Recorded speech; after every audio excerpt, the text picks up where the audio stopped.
Mr. Speaker, he asked about arrests, he asked about our laws. Actually, when I was in Dover yesterday talking to our law enforcement officials, what did they tell me? Precisely because of the law that the Conservative government passed last year, they have now been able to arrest more than double the number of people they did before. 397 in the last 6 months. But stopping the boats, Mr. Speaker, stopping the boats is not just my priority, it is the people's priority. But his position on this is clear. He wanted to, in his words, scrap the Rwanda deal. He voted against measures to deport foreign criminals, Mr. Speaker, and he even argued against deportation flights. Well, and we know why, because on this matter, he talked about his legal background. He's just another lefty lawyer standing in our way.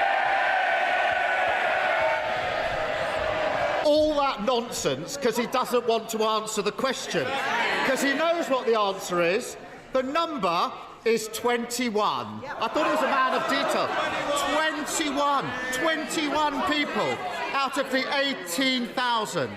And what happens to the rest? They sit in hotels and digs for months on end at the taxpayers' expense. Last year, he promised to end the hotel farce. That's the talk.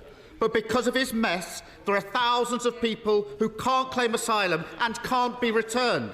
So where does he actually think they're going to end up? Mr. Speaker, he talks about the pressure on our asylum system. Right? We've actually got a clear plan to stop people coming here in the first place.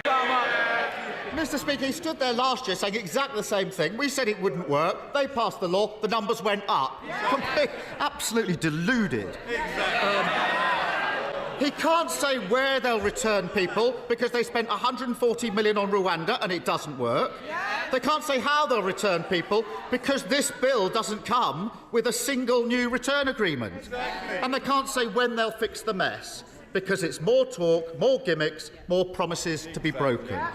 Now, a few months ago, I put to him that of the people who arrived on small boats, only 4% had been processed.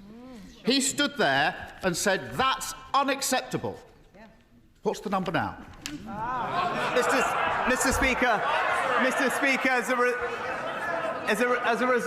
as a result of what we've done, there are now 6,000 fewer people in the caseload of asylum backlog. We're hiring more caseworkers. We're increasing their productivity. And again, he's mistaken when it comes to returns, Mr. Speaker, because we do have returns agreements with India, with Pakistan, with Serbia, with Nigeria, and crucially, now with Albania, where we are returning hundreds of people, Mr. Speaker. But look, our position on this is clear.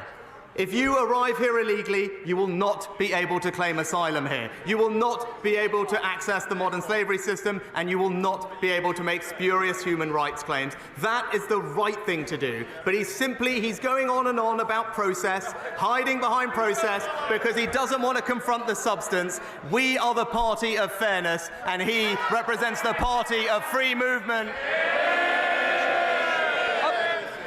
I thought he was supposed to be the man of detail. He's gone to all that lengths to avoid the detail. He knows the answer to the question. Less than 1% of those arrived by boats have been processed. He shakes his head. It's the government's own statistic. After 13 years, small boat crossings higher than ever, claims unprocessed, the taxpayer paying for hotel rooms, criminal gangs running all the way laughing to the bank, and an asylum system utterly broken on his watch. This is their 5th Prime Minister, their 6th immigration plan, their 7th Home Secretary, and after all this time, all they offer is the same old gimmicks and empty promises. Now, I don't agree with the Home Secretary on very much, but when she says that the Tories are all talk and no action, she's spot on, isn't she?